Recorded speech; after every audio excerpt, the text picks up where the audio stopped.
Hello, everyone. I'm very excited to welcome you today to our sixth podcast episode, Today's Top Tech Leaders. The goal of this podcast is to share insights and knowledge of top CTOs and product leaders on their leadership and what they've learned throughout their journey. We'll cover management tips and tricks, organizational structures, tools, and best practices on how successfully lead your product team. Our goal is to bring valuable insights to CTOs and CPOs of all seniorities. I myself am the founder at Code Control and 9am. And for today's podcast, it's a pleasure to welcome Rene Otto. Welcome, Rene. Welcome. Rene is a Chief Product and Technology Officer with over 20 years of experience. He specializes in empowering tech product managers by integrating AI and machine learning into their workflows, at least these days. We'll hear more about that later on. His expertise spans from product strategy, team management, and client relationships across various industries. So it's really nice to have you here with us today on the podcast. Before we dig into this topic on AI and how product teams can use AI, can you tell us a bit about yourself, where you're based, what has been your journey so far? Sure. So, thanks for having me today. I'm really excited to speak to you and share my journey and hopefully some insights. I'm I'm a nerd by nature, I would say. So basically, I got my first computer around 8, which was a C64, a used one, and that got me hooked up. And then IT and using computers has been my steady companion through my youth and my school time. And actually, my journey starts at my school time because in computer science class, I met my business partner, Mario. And it was back around 2000 with .com going up. And we said, everybody gets rich off the internet. So we will now found a company while still being at school and get rich like everybody else. Nice. Did it work out? Well, kind of. I mean, we didn't get as rich as we wanted to, but we managed to build up a business in the open source space, doing a lot of web development, and then later on IT consulting, also in the open source space. And actually that got us acqui-hired by Open Exchange. So we actually wanted to raise some funding from Rafael Laguna, the CEO of Open Exchange, and he said, no, this is a great idea, but I think you can do much more good when you come and work at Open Exchange. And he acqui-hired us and the people in the company that were of use to Open Exchange. And then I worked in a larger organization, which was also a great experience. And at some point, after I have built the first software as a service product for Open Exchange, back then it was a lot of on-premise software and you were changing towards subscriptions. And then as a next step in the journey, you went for software as a service. So we had to build an operating team and run the software ourselves, which back then was an experience for a vendor. It wasn't as natural as it is today. And then they decided, the founders and the sales team yelling at engineering what is next to build and who yells the loudest. That might have worked in the beginning, but it's not a good concept to scale. And they were looking for their first product manager and someone running the product management team. They chose me because from a profile perspective, I was the closest person, which is something that happens very often in product management, that people get chosen because people think they fit that role, and then you embark on becoming a product manager. Unlike in any other profession where you actually have to go through training and you can actually study to become that, with product management, especially back in the day, no? I mean, back in the day, there was nothing like a real concept of product manager. It's something kind of just started happening. Exactly. I mean, later at Synacor, I was running a larger team in India, and there I actually hired a PM who studied product management at university. So now it is much better. But anyway, I kind of managed to by reading and learning from peers and thinking this through to build up a product management framework, put together a roadmap, deliver against it, do product marketing, do product discovery, launch new product, all those things. So at the end, at my journey at OX, I was managing 22 products, which did around 60 million in annual recurring revenue. Nice. And really interesting. I think this direction from coming from the tech side into product management is something that I think most companies wish they would have a product manager like that. It's really nice. A lot the other journey is often coming from UX or UI design, I think. But then there's always something missing. And I don't know, how comfortable do you feel these days, being from this development side to say I'm a product manager with a real UX, potentially even UI perspective as well? I mean, first of all, I wasn't that technical. I mean, I'm an engineer at heart, so I can do things on a command line, write a few lines of code. But in the projects, I was always a little bit closer to business. So I was kind of the translator from what the customer says into technology, which made me a good fit for product management. But I could sit next to the engineer, take a look at the code, take a look at problems, and understand them from the technical side, which was very helpful. And since now you have a much higher bar in terms of UX, and of course, working with designers and putting together mock-ups has become a more and more important over the last decade. So it's not just about writing specs in a lot of situations. It's also about putting mock-ups together, maybe together with a designer if you have a designer and ideally a design team. What I've definitely seen is we have some design friendly, talented front-end engineers to we actually need designer being embedded in the team as an essential part. And of course, in my last job and in my next job, there's actually a design team you can work with as a product leader. I mean, you need to have a general intuition when it comes to UX and a vision where you want to go with the product. But to sketch that out in detail and to evolve that, ideally you would have a strong design lead by your side. Yeah. Now, back a bit to your resume. I think afterwards you did a couple of startups, and then you finally took the chance to have a short kind of sabbatical. Is that right? Do I remember right from our pre-talks? So after I was at OpenExchange, I actually went for a public company, which was called Synercore, where I was running their product management and also got into managing engineers. I managed a larger engineering team in India. So with Synercore, the management was in the States, the engineers were in India, and my team was kind of scattered around the globe. So I did a lot of heavy remote work way before it became now the new default. But after a few years, this was just too exhausting. And then I actually joined a startup, which is called, they're still around, Linkando. And we moved from building low-code tools.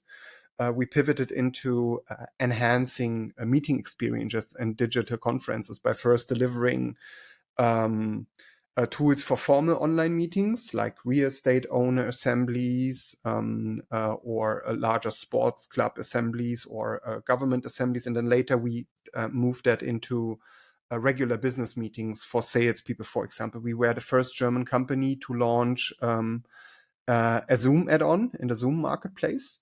Right early from the beginning. And when I was left, we were in the middle of implementing Teams 2 together with Microsoft. But nice.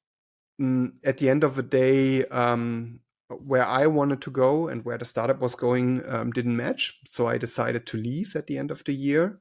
Now I took some time off from the beginning of the year until now. And then the AI wave came. And of course, while I was sitting there reading books, riding on my Peloton, spending time with my son, I figured out, okay, now is the best opportunity to go into this, because now I have time. I can really dig deep, understand this, and kind of get myself an advantage I can carry on into the next position. And that basically got me into the whole topic of AI-empowered product management, but also AI-empowered teams. Very interesting, because I think everyone is talking about it. And we had another podcast more from a technical point of view about AI, and spoke a bit about the management part. But I find it really interesting that you go really into this application, into product teams of what can AI deliver. And how was this journey? I mean, did it start with you playing around with ChatGPT, and where is it today? What is your take on it? I mean, has everything changed? Of course, it started around, like with everybody else, with playing around with ChatGPT, because that, for the first time, did demonstrate the power of large language networks, the power of being to predict within a context what is the right output in a way that actually this feels much smarter than you would expect it to do. And then the first thing I did is I was applying. So I started using AI for optimizing my CV, for the job description, playing through interview scenarios, anticipating questions, stuff like that. Very nice, yeah. And then I saw it was really, really helpful. So, for example, next to talking to headhunters, I also did some applications, because looking for a job is like exercising in the gym. The more you do it, the better you get at it. So I also applied at some things, and I have written 6 customized CVs, plus a few cover letters, plus a customized message for the recruiter with ChatGPT and some prompts I have designed. And I actually got 4 invites for the first interview out of that. I mean, it is really great as long as you're not blindly copy and pasting what's the output. Because that can be quite embarrassing.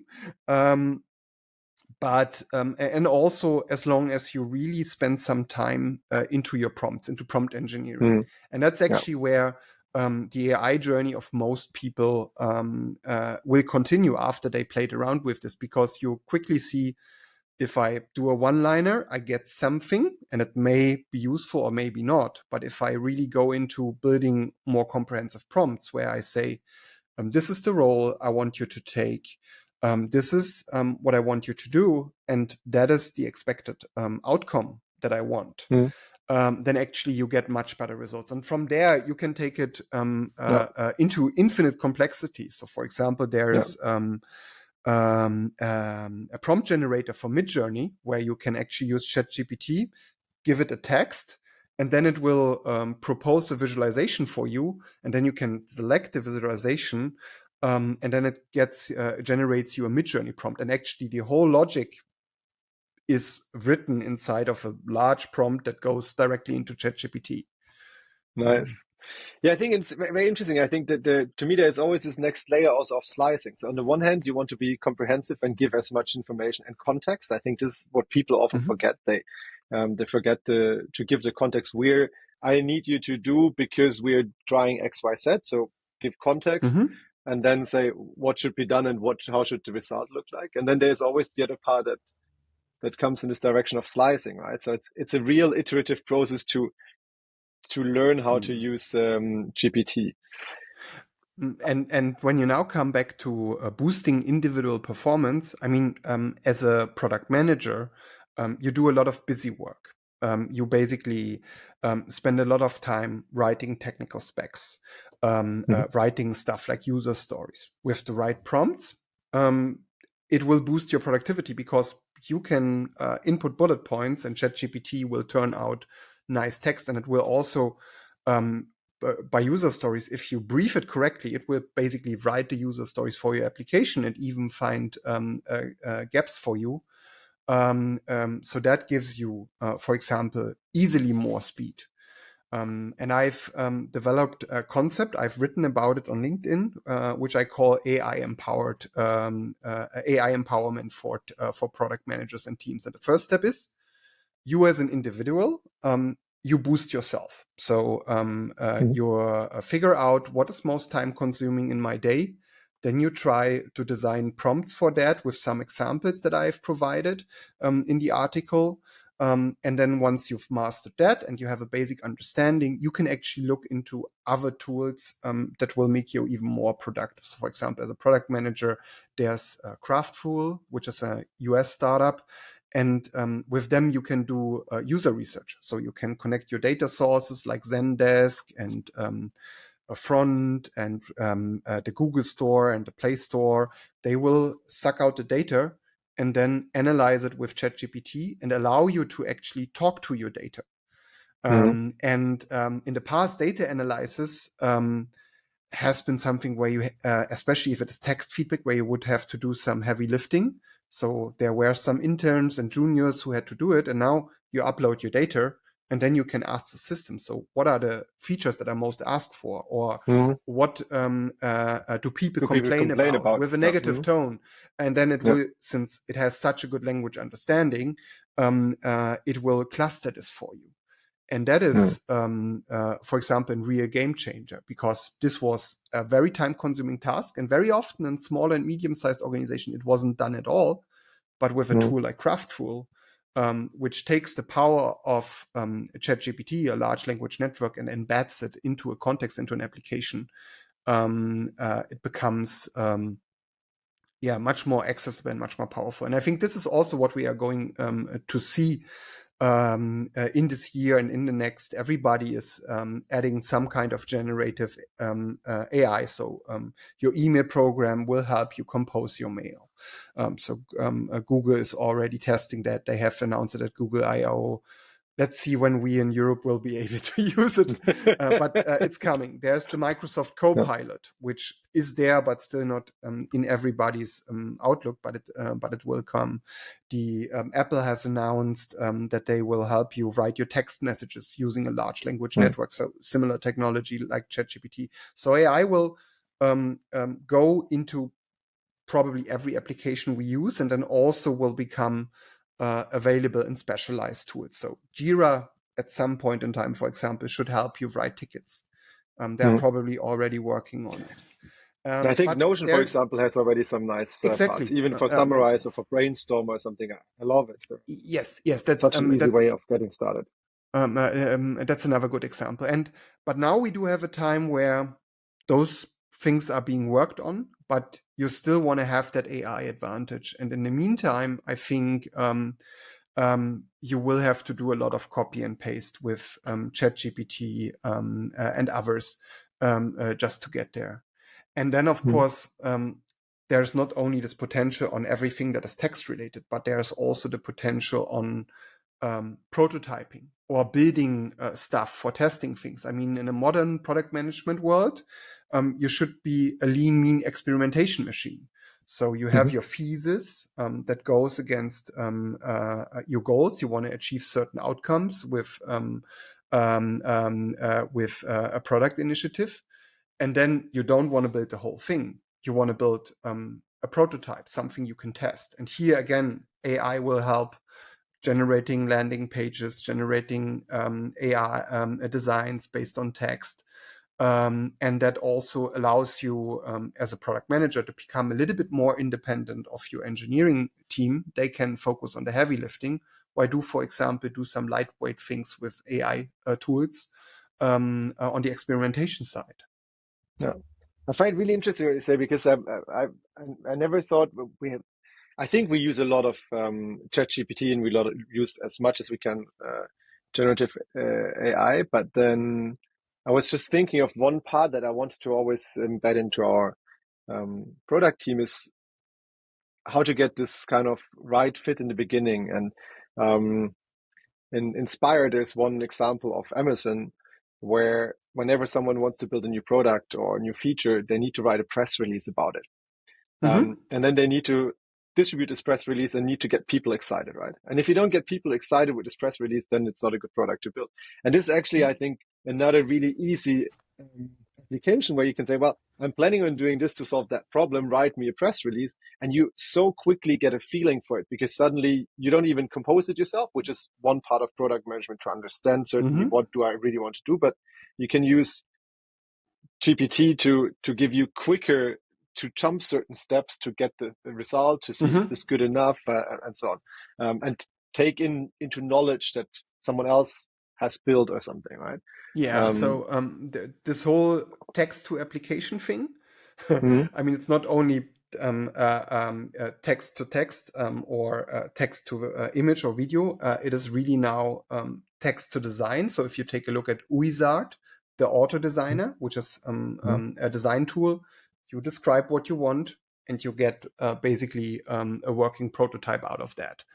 And that exactly will help you to take this where what you've just described, because you have an idea in your mind. You will be able to build a prototype relatively fast, maybe something that you a click prototype, but maybe even a real prototype with code behind it, looking at how good ChatGPT and others are at writing code. And then you will be able to do this without having to go through the usual process. Especially if we look into a context of, I don't know, Bubble, saying we take some low code or no code solutions and imagine a world in which a proper GPT AI concept can lay on top of Bubble and say, well, I know the different options I have to select and can build prototypes quicker. It's probably even going to progress quicker probably than even the code-based one.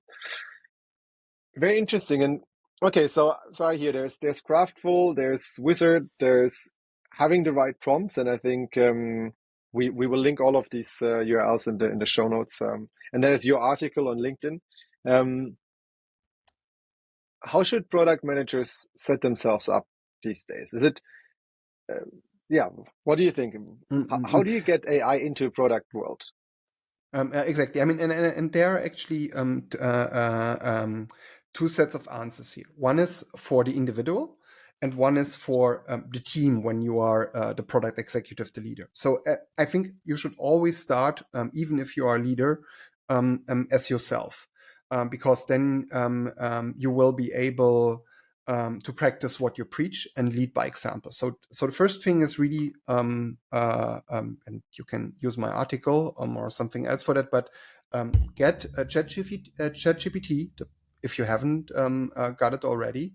And I can definitely recommend Plus, because then you get ChatGPT 4 and all those nice little extras with surfing the internet and so on that are really helpful, and it's much more stable and performant. And then you take the top 3 things that are most time consuming to you and your team, and you design a prompt for that. And then you start using that. And once you've mastered that, it's a good time to figure out what kind of tools are there that are more specialized that can help me. So for example, if your pain point is product research, take a look at Craftful. Or if your pain point is product discovery, then there's a software called a service called TLDV. And it's a service where your Zoom or your Google meeting gets recorded.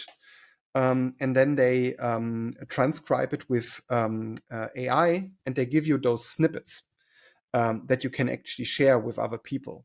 And when you are having some kind of product discovery call with your customer, it is much better to actually share the specific scene, the specific 10, 15 seconds that are relevant, where the customer says, this is something I like, or I would have wished it would be doing this and that. Or if your guys are not changing this, I will go somewhere else, stuff like that. So those key moments. And with TLDV, you can just grab it and share it, for example. Amazing. And then you go through, dive deeper into those tools. And once you have become AI empowered, the next step is you scale that towards your team. So now you will be doing with your team what I call an AI empowerment workshop.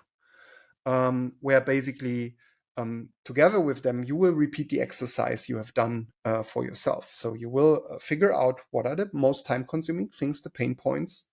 Then the team collectively will do research, figure out prompts, figure out tools that can help them. Then you will decide which things you want to try out and implement. You will do that, and every week you will be doing a review call, because it takes something like 6 weeks to develop a new habit. And with AI, it's the same. So if we want to adopt AI and AI empower ourselves for 6 weeks, we have to be very disciplined and make sure that we are using those things, that they work, or maybe pivot in between. And then you get a real bonus for yourself and your team. So with AI, I think you can be 30, 50% more efficient in general. And that gives product managers, I think, even more time working with their engineers, or even more important, talking to the customers and users, and not spending so much time writing stuff, which is important. But it is not as important as figuring out what your customers need and what is the problem that you should solve next. And do you think that's great? I think it's really fantastic, and I will definitely take this into our product team. So I know already this podcast will be a must listen for everyone in our team, product team. But does it so there's always this topic of you you have an idea, like let's start very basic. You have an idea, you spoke to some users and they come back with something, and then there's especially with non-tech driven product managers, sometimes a misunderstanding of the complexity in implementing it. Especially more junior ones, I think. But the less you're from the tech side, the less you're experienced, the more you end up in situations where we just do this, it's super easy. Do you think AI helps with it in filling these blanks, in understanding what is the real complexity behind it? Yes, I think AI can help understanding the complexity. So if I start with a basic briefing and then kind of let ChatGPT put out a plan for me how this would be built.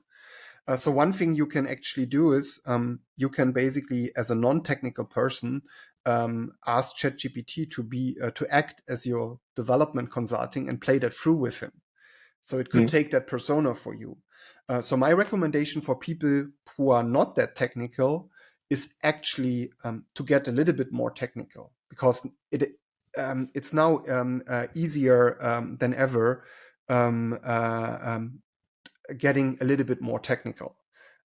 Because at the end of the day, you can ask ChatGPT. So for example, I was playing around with AI agents, with Otto GPT, which is something that is really for pioneers only at the beginning, because it's an agent that you can program that actually use ChatGPT itself to program it, and it can run recursively and spawn other agents to help himself. So you can basically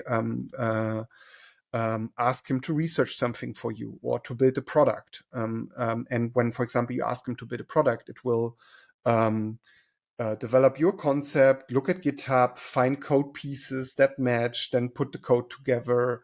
And right now it's the worst intern ever, because it stops and needs input, but the potential is really great. But to get that up and running, for example, you have to download the Docker container, launch that, check out the code from Git and stuff like that, which is not so easy to do. But with some instructions and maybe asking ChatGPT how you do this and that in Linux on the side, it actually becomes manageable without having to annoy your engineers for such basic stuff. So my recommendation really would be for people to get a little bit closer to the side of producing things. You maybe using AI tools or low-code tools, because the better your understanding of what the engineers are doing is, the easier it will be to be successful and actually create lightweight documentation and specifications for your engineering team that get them where you need them to be. So I hear as well, instead of using Stack Overflow or different ways of Googling, it's perhaps the easier way of learning some basic technical things if you use ChatGPT as your mentor and coach. Yes, definitely. I mean, Yeah. with the constraint that without internet access enabled, your data is a little bit older. But when it comes to things like how do I stuff in Linux, or how would I write that and that code, as long as you deliver enough context information with it, it's not an issue. Yeah. I find it really interesting. We had it the other day. I don't remember if it was our CTO who mentioned that there was a bug and took him, I don't know, 2 hours to debug. I don't know. And very much at the end, when he pretty much had it already solved, he thought, why didn't I just check ChatGPT? And he just did a prompt, put it in, and ChatGPT solved it within 2 minutes. He's like, God, I need to really push on this behavioral change to make sure that it's my first go-to place, right? Because I think it is a bit like that. It's you need to change your behavior and try it first. And always, whenever you have an idea, you try it first. Is there a good prompt? And then afterwards, see if you solve it yourself or if you solve it in collaboration.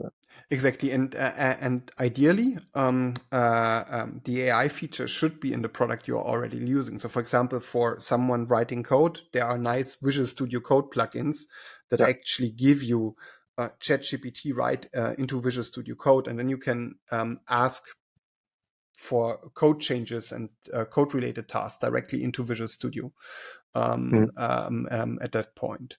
So those specialized tools, especially for code, are there, and they will become better and better relatively quickly. There's even this company with the AI agent called Avery One, and that's actually a junior developer. So you can have a ticket, and then you assign it to Avery, and that's an AI agent, and he will finish the ticket for you. And for simple, easy tasks, that's actually quite useful for engineers, because most of the junior work, the busy work, can now be handled by AI, and then the engineers really focus on cracking the hard nuts. Interesting. Super cool. And I think what I hear is the more we embed it, the better our code quality gets potentially as well. The naming, the all kind of readability potentially and commenting, I Yes. guess as well. So you create also a product that is built for the long term rather, without extra work. Exactly. Here, AI will really help, and also understanding code and debugging it. I mean, with the enhanced context sizes now of ChatGPT, you can use now much larger tokens, even though that's pretty expensive. But I think for analyzing code, it's good. Or take a look at Claude as another large language model with very large context sizes, and there you can basically take your whole code, give it to them, and then have it analyzed and optimized at the end of the day. And that's an amount of code that you can actually send over that kind of no human ever could really process in that depth as the large language model. Super interesting. And that means in the end, code reviews are better and more streamlined, less bottleneck there, potentially more easier mentoring of more junior developers in your team. So it goes really from discovery to building prototype to taking surveys and feedback from customers and having easier ways of analyzing it, to writing tickets in a more efficient way, to learning how to do it, and then in the end to produce better code. And what is also important to stress out here, it is really about making people more efficient. AI is a tool, and not really kind of AI replacing the people. So I don't see for the foreseeable future that you can replace your senior engineers with an AI bot. There will be AI that is good at code and that can produce you something, but it's probably not going to be the product you want. It's probably just a random increment that has some abilities. So because the more complex the whole thing gets, the easier you hit the limits of the technology. Mm. All those showcases that really nail it, they are very constrained so Mm. that they actually work. But But it means if as well need you to know how to slice it, right? exactly, If you slice exactly, it the right way, it yeah, works. if you slice it the right way. But then again, you need both To the have a senior understanding understanding. of the technology and then also of how you would want to build it. So then you Mm. need a very clear image in your head. And I'm not sure as a non-engineer if you are capable of slicing an engineering project well enough that it actually Mm. gets you the right code at the end of the day. Yeah, yeah, So of course. Yeah. Super interesting, really. I taking a look at the time. We need to give it a stop here. Um, Very, very interesting. I think you have so much more knowledge that I would love to get out of you and share with everyone. Um, what's the best way to connect with you if people have a question or are in deep need of their future CPO? so actually they can reach me easily on LinkedIn. Everything I've spoken about is actually linked in my profile, both the articles, and you find a lot of posts on AI and AI tools for product managers there. Perfect. Very good. Is there any last tip that you would have for product managers? So along your journey, one on the AI side, but also anything else where you say, well, this is something that I always like to Mm. share with younger Yeah, product managers. I think the most important thing is that your engineering peer um, must be your best friend. Ideally, he must be your buddy. So, that is really essential. So, if you win the hearts of the engineers, you will be able to do great things together.